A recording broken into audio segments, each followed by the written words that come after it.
रवि की उम्र तब 28 साल थी। गांव के लोग कहते थे, अब क्या करेगा, उम्र निकल गई। उसके साथ पढ़ने वाले दोस्त अच्छी नौकरियों में थे। कोई शहर में था तो कोई विदेश में।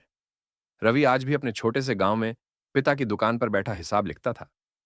हर शाम जब वह दुकान बंद करता तो उसके मन में एक ही सवाल गूंजता, क्या मेरी जिंदगी बस इतनी ही है? रवि पढ़ाई में कभी बहुत तेज नहीं था। घर की हालत भी ऐसी नहीं थी कि वह आगे पढ़ सके। समय बीतता गया और जिम्मेदारियां बढ़ती गईं। शादी, घर, खर्च, सब कुछ। सपने धीरे धीरे मन के किसी कोने में दब गए। एक दिन दुकान पर एक बुजुर्ग आए। बातों बातों में उन्होंने कहा, बेटा, असली पछतावा देर से शुरू करने का नहीं, शुरू ही न करने का होता है। वह बात रवि के दिल में घर कर गई।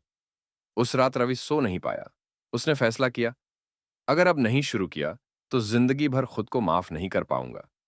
अगले दिन से उसने छोटे छोटे कदम उठाने शुरू किए। सुबह 4 बजे उठकर पढ़ाई, दिन में दुकान और रात को फिर अभ्यास। मोबाइल और आराम छोड़ना पड़ा।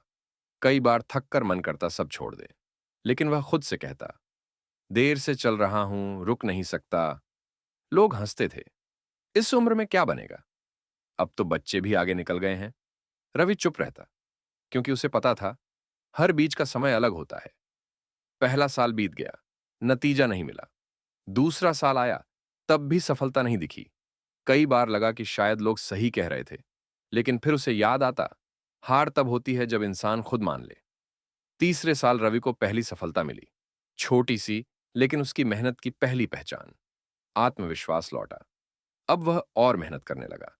धीरे धीरे हालात बदलने लगे। वही रवि, जिसे देर से शुरू करने वाला कहा जाता था, आज अपनी मेहनत की वजह से लोगों के लिए मिसाल बन गया। एक दिन उसी गांव के बच्चे उससे पूछते हैं, भैया, क्या अब भी देर हो सकती है? रवि मुस्कुराकर कहता है, जब तक सांस चल रही है तब तक देर नहीं होती। उसने समझ लिया था, सफलता उम्र नहीं पूछती। वह सिर्फ हिम्मत, धैर्य और निरंतर प्रयास देखती है।